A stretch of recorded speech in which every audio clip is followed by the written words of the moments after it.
Man, it sure is beautiful. Back down in here along the creek this evening. It's a little after 2 o'clock. I seen a squirrel out here in the timber a while ago. Act like he was probably searching for one of them white oak acorns or maybe a big leftover hickory nut.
Something is kind of exciting.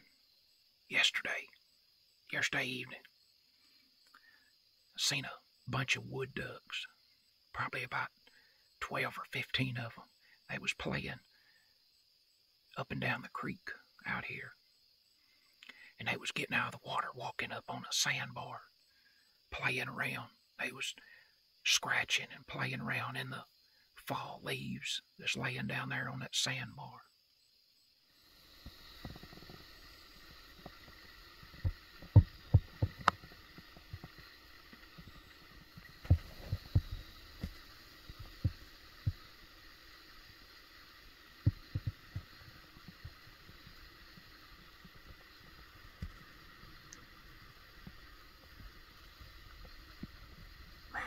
Just a beautiful sight right there.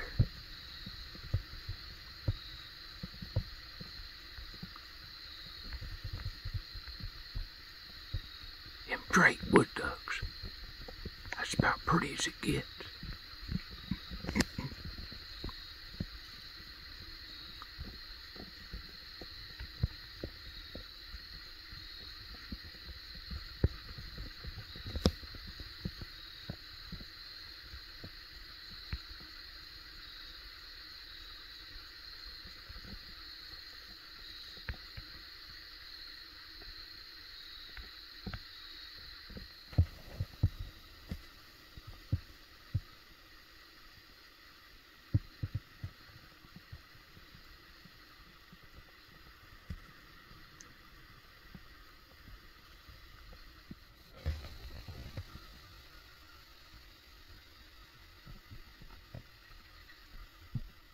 They just go up and down, back and forth. Go down the creek, around the curve, and then come back.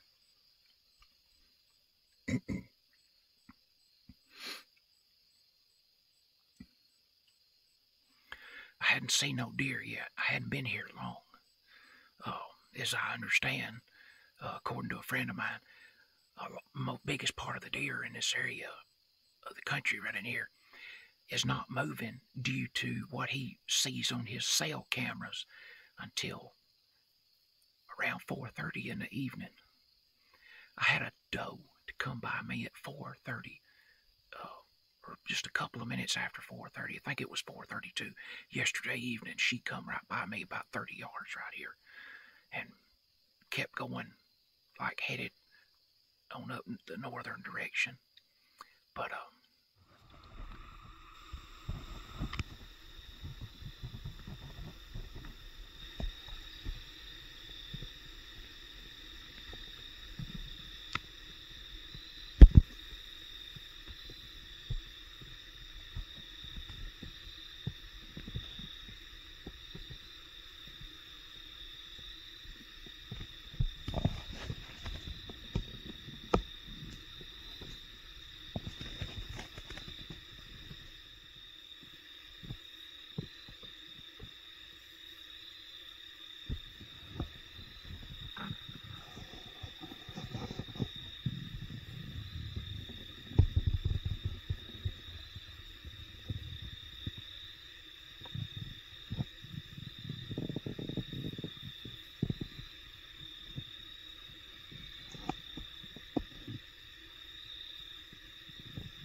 I've got an 8-point on camera, and I've got a 9-point on camera so far in this spot right here.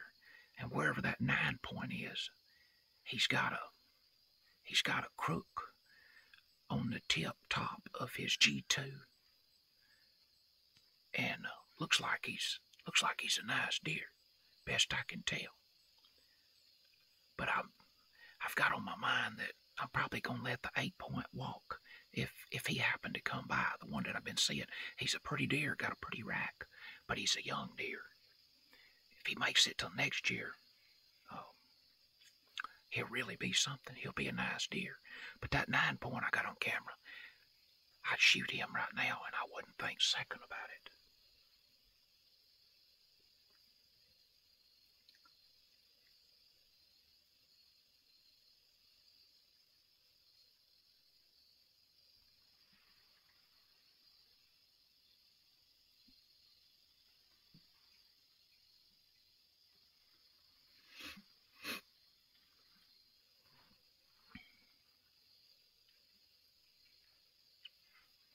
I'm up in a elevated stand, a box stand. I'm about probably about 10 feet high. I've got a metal roof over the top of me. This is one of my favorite spots that I like to sit, especially when it's raining.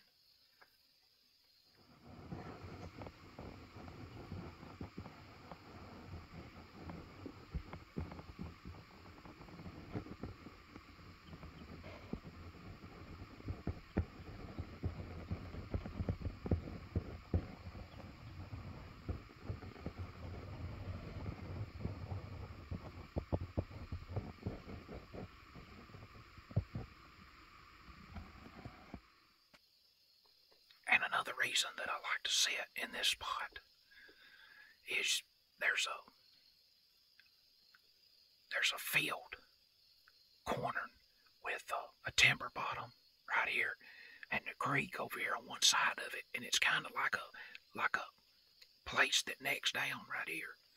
So pretty much anything that passes in this whole entire bottom, if they're going to leave the upper part of this bottom to go down to the lower part down here, they have to come through about a 60 to 70 yard wide gap right here to get, and they have to come past where this stand is. So it's kind of this is a spot that's kind of more known for traffic on the place.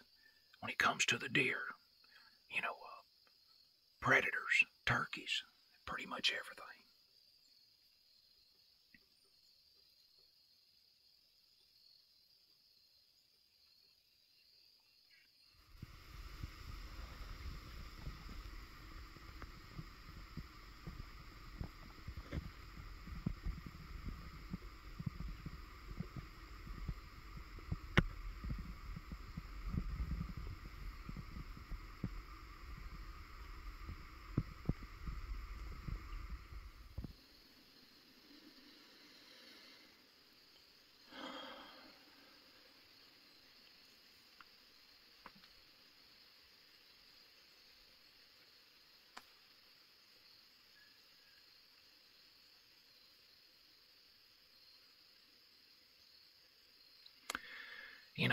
To go along with this bottom land back down along the creek down here, there's about 200 or 300 yards from here on the other side of the creek, there's a huge bluff. I mean a huge bluff. And a lot of bucks over the years has been known to come off of that bluff and come down and cross the creek right here. I've got another different stand that's northeast of where I'm at right now, and I can still see this spot right here from that stand. I was in that stand one day last year. It was about this time of the evening, probably about 2:30, headed toward maybe 3 o'clock. I saw a huge buck come through this bottom right here. I don't know for sure what point he was, but all I could see was was just humongous G2 tines. I mean, those G2s when he was walking, I mean, I swear they looked like they was 11 or 12 inches long. And I tried every way possible in this world to get a shot on him. He was probably 250 yards. But there's so many trees in this bottom that by the time he was coming out from behind one tree, he was going behind another one. And I tried to stop him. I never could stop him. But he was on the move. He was constantly moving. He never stopped walking. He never even put his head straight up, really. But I could just see those big mane G2s when he was walking. I mean, those things those G2s looked like they were that tall. It was probably one of the deer I had on camera. I had 2 or 3 huge bucks around this area on camera last year and the year before last. Oh.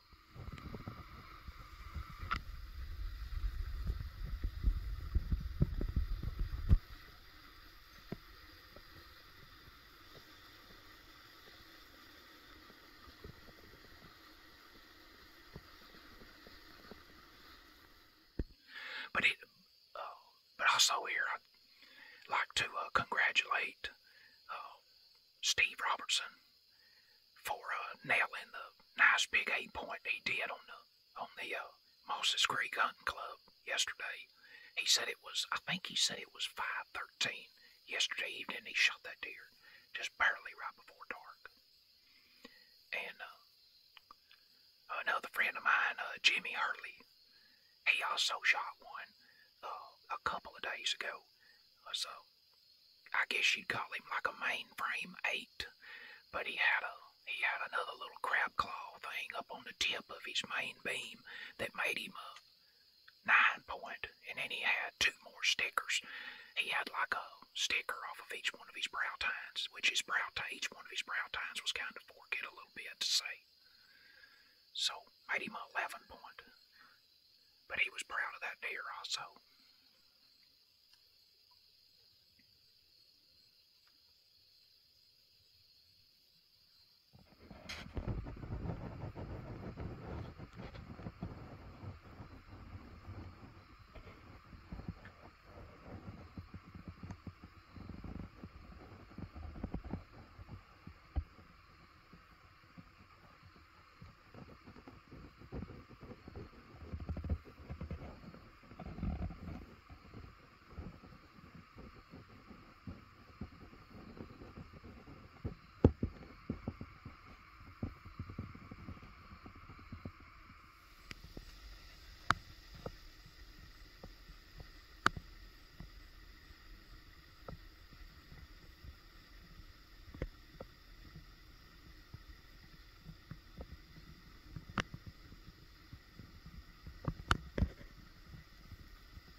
Oh, here in the southwestern part of Tennessee, we are now considered in a CWD zone, that chronic wasting disease zone. There's been a good number of deer over the past couple of years that tested positive. And a biologist that I spoke with, he said that the biggest number or percentage of deer, an extremely large amount of deer that tested positive, were bucks and the biggest part of them were big bucks, big, nice, healthy-looking bucks. And he said that by looking, just a visual, they would have been the last deer that you would have ever thought would have tested positive for CWD, which, as I understand, it takes about 6, 8, or 10 months before they ever show any signs, after they get it. But I think the CWD zone that applies to my county here, along with, it's like either 5 or 6 or even more counties than that around me. But they've got some different stuff going on with the season. I know when it comes to just the general season, you can kill. It's either 2 or 3 bucks. I know it's for sure 2 bucks. I can't remember if they lifted the buck limit to 3 or not. It's either 2 or 3. And then they've got this other thing going on to where if you limit out on bucks and you get them tested, and one of them tests positive or something like that, it's something to do with this earn a buck thing or something. You get another buck tag, but I'm always happy, just to kill one to say if I can. And but I ain't never really had to worry or think about that earn a buck thing anyway. I ain't really even kept up with that. But based on the season change,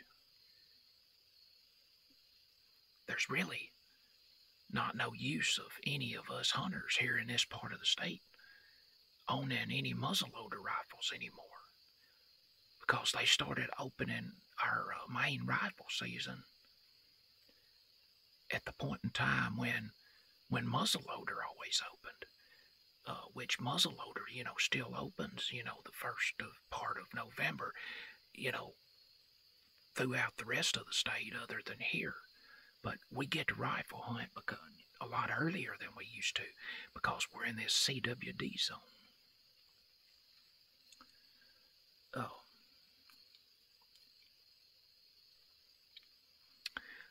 We're also considered in Unit L here. A lot of people don't know what Unit L means. Unit L is on does or antlerless deer. You can kill 3 does a day. You can kill 3 a day every day of the season. And you can shoot all 3 of them at one time, if you can shoot that many. And you just think, for the whole season, if you shot 3 does every day of the season, all season long, how many deer that would be at the end of the season.